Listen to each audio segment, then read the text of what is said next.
Hello बच्चों, let's see this question. The question says, are ideal oscillation of an AC circuit possible? Why? हमें बताना है कि LC circuit की ideal condition हम अचीव कर सकते हैं और नहीं। ठीक है, कर सकते हैं तो क्यों कर सकते हैं, and नहीं कर सकते तो क्यों नहीं कर सकते। तो ये बेसिक क्वेश्चन है। तो इसके लिए जो की कंसेप्ट लगेगा वो फुल क्वेश्चन में गिवन है। एसी एलसी ऑसिलेटर का कंसेप्ट।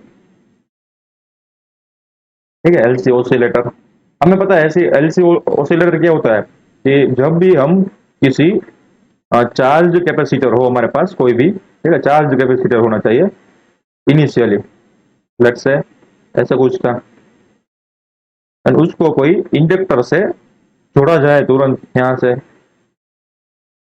ऐसे कुछ, तो चार्ज कैपेसिटर में से चार्ज फ्लो होना स्टार्ट कर देगा। यानी कि जो कैपेसिटर है वो अ, अपने डिस्चार्ज होना स्टार्ट कर देगा। तो ऐसे कुछ करंट फ्लो होगा, कन्वेंशनल करंट। एंड साथों साथ क्या होगा कि जैसे करंट इंडक्टर में जाएगा तो वो अपने में से मैग्नेटिक फील्ड को प्रोड्यूस करेगा। यानी कि मैग्नेटिक फील्ड एनर्जी में वो स्टोर करना स्टार्ट कर देगा, मैग्नेटिक फील्ड एनर्जी। ठीक है, ऐसे कुछ। तो जितनी एनर्जी कैपेसिटर में से जा रही है, मान लो कि ये कैपेसिटर की एनर्जी थी ईसी, एंड इंडक्टर की जो एनर्जी थी वो थी ई एल। ठीक है, तो जितनी एनर्जी यहाँ से निकल रही है लेट से, उतनी एनर्जी ये कैपेसिटर है, सॉरी इंडक्टर है, वो स्टोर कर रहा है। जितनी एनर्जी कैपेसिटर लूज कर रहा है उतनी ही एनर्जी इंडक्टर होती है वो एक्सेप्ट करता है, यानी कि स्टोर करता है फॉर आइडियल केस के लिए। बट प्रैक्टिकल लाइफ में ऐसा नहीं होता। ठीक है, ठीक है। अब क्या होगा, मैं पहले समझा देता हूँ ब्रीफ कॉन्सेप्ट क्या होता है। कि जैसे ही कैपेसिटर फुली डिस्चार्ज हो जाएगा, वैसे ही इंडक्टर था वो फुल्ली चार्ज हो जाएगा। यानी कि अपने में 100% मैग्नेटिक फील्ड ऐसे कुछ बना लगा, ये मैग्नेट बन जाएगा और कुछ नहीं। अब क्या होगा कि जैसे कैपेसिटर खाली हो गया तो वैसे उल्टी साइकिल वापस से स्टार्ट होगी। तो अब करंट होगी ना, यानी कि एनर्जी होगी ना, वो ऐसे फ्लो होना स्टार्ट कर देगी। इंडक्टर अब कैपेसिटर को चार्ज कर रहा है ऐसे, तो इंडक्टर में से एनर्जी लूज होगी एंड कैपेसिटर में वापस से एनर्जी बढ़ जाएगी। ठीक है, यानी कि चार्ज बढ़ जाएगा और सेम ही है। तो ऐसे ऐसे हमारे पास यहाँ से यहाँ एनर्जी फ्लो होगा, यहाँ से यहाँ एनर्जी फ्लो होगा, तो ओसिलेशन स्टार्ट हो जाएगा, जिसकी फ्रीक्वेंसी आपने पढ़ रखी होगी 1/√LC।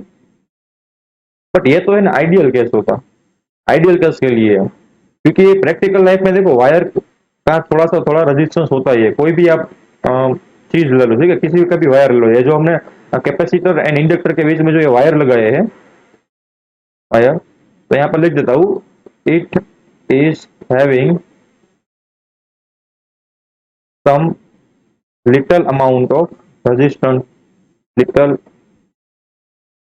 Amount of resistance. तो इसकी वजह से क्या होगा, तो एनर्जी ट्रांसफर हो रही है उसमें से वो खुद का अपना थोड़ा सा एनर्जी ले लेगा। ये जो वायर है वो कटकी कर लेगा खुद बीच में से, यानी कि जो एनर्जी है वो ले लेगा। ठीक है, तो मान लो कि कैपेसिटर में से इंडक्टर में एनर्जी जा रही थी, तो बीच में एक थोड़ा सा वायर है ना, दोनों तरफ वायर है। ठीक है, ये वाला वायर भी है, ये वाला वायर भी है, नीचे वाला वायर भी है। तो दोनों थोड़ा थोड़ा सा एनर्जी एब्जॉर्ब करना स्टार्ट कर देगा, जिसकी वजह से जो एनर्जी कैपेसिटर में से इंडक्टर में जानी चाहिए वो एनर्जी नहीं जाएगी, कम जाएगी। ठीक है, अब वापस से सेम साइकिल रिपीट होगी कि जब इंडक्टर में से एनर्जी कैपेसिटर में आएगी तो वापस से उसको जो उसमें से थोड़ी एनर्जी है वो वायर एब्जॉर्ब कर लेगा, यानी कि डिसिपेट कर लेगा। तो ऐसे ऐसे वायर में से एनर्जी लूज होना स्टार्ट कर देगा। दूसरी चीज क्या है, दूसरी चीज ये है कि आपने पढ़ रखा होगा कि जब भी कोई चार्ज मूव करता है तो उसमें से इलेक्ट्रोमैग्नेटिक रेडिएशन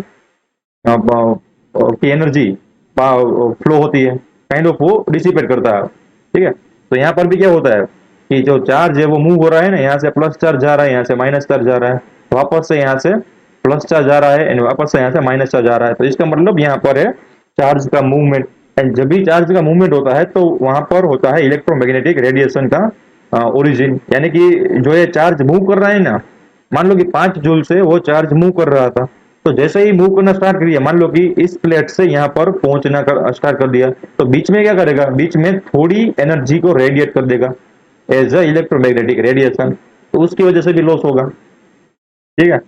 थर्ड केस क्या होगा, थर्ड केस ये होगा कि जो इंडक्टर है एंड कैपेसिटर है वो भी प्योरली आइडियल नहीं होते।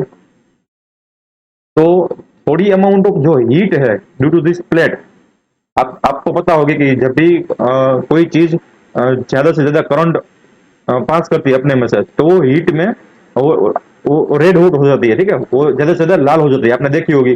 मान लो आपके घर पे शॉर्ट सर्किट हुई होगी, तो आपको पता होगा कि आपका जो वायर है वो कितना इंस्टेंटली बर्न हो जाता है, इंस्टेंटली रेड हॉट हो जाता है। तो इसका मतलब ये होगा कि कोई भी कंडक्टिंग चीज में से high amount of current pass होगा, तो उसमें से जो डेफिशिएंसी होगी उसकी वजह से वो हीट रेडिएट करना स्टार्ट कर देगा, यानी गर्म हो जाएगा और कुछ नहीं। वैसे ही इंडक्टर में भी गर्म हो जाएगा, भले ही उसमें रेजिस्टेंस ना हो, बट वो आइडियल केस में रेजिस्टेंस नहीं होता। प्रैक्टिकल केस में थोड़ी बहुत इम्प्योरिटी हो रह जाती है, जिसकी वजह से जो मटेरियल होता है वो आइडियल नहीं होता। तो कैपेसिटर एंड इंडक्टर दोनों में थोड़ा अमाउंट ऑफ रेजिस्टर होता है, उसकी वजह से वो हीट प्रोड्यूस करना स्टार्ट कर देगा। तो ये उसके रीजन है कि एलसी सर्किट आइडियली हम नहीं बना सकते। ठीक है।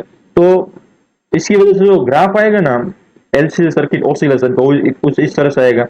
मान लो ये एनर्जी थी, ठीक है, मैं एनर्जी वर्सेस टाइम का ग्राफ बना रहा हूँ। तो ये एनर्जी थी और टाइम था। एनर्जी आप किसी भी ले सकते हो, कैपेसिटर या फिर इंडक्टर, दोनों की कोई किसी कोई एक भी ले सकते हो। ठीक है, मान लो कि मैं यहाँ पर लिख देता हूँ एनर्जी ऑफ कैपेसिटर। वो टाइम के साथ कैसे वेरी होती है, अगर हमारे पास आइडियल चीज होती तो वो क्या होती, तो कैपेसिटर की पहले मैक्सिमम वैल्यू थी ना यहाँ पर, ठीक है ना, जो डैश्ड लाइन है वो मैक्सिमम एनर्जी थी कैपेसिटर के पास। तो कैपेसिटर की वैल्यू शुरू में यहाँ पर थी रेड वाला पॉइंट से, वो डाउन होके ऐसे चली जाती, ठीक है, वापस से आई आती, वापस से लो आती। ठीक है। तो आइडियल कैपेसिटर होता तो ऐसे ऐसे कुछ चलता। ठीक है, आइडियल सर्किट होती, यानी कि ideal capacitor plus ideal inductor. हमारे पास आइडियल नहीं है, तो क्या होगा, स्टार्ट तो यहाँ से ही होगा, बट जो एंडिंग है ना वो इस तरह से नहीं होगी, ऐसे कुछ होगी, ऐसे। ठीक है, ऐसा कुछ उसका जो एम्पलीट्यूड होगा वो आप देख सकते हो कितना घट रहा है। ठीक है, ऐसा। एंड थोड़ी देर के बाद ये जीरो हो जाती है। तो यहाँ पर मैं लिख देता हूँ जो रेड वाला है वो आइडियल ऑसिलेशन है, आइडियल एलसी ऑसिलेटर। एंड जो है ब्लू वाला है, मैं यहाँ पर लिख देता हूँ प्रैक्टिकल, प्रैक्टिकल एलसी ऑसिलेटर। तो इतना सही फर्क है। ठीक है। तो I hope you understood it well, best of luck.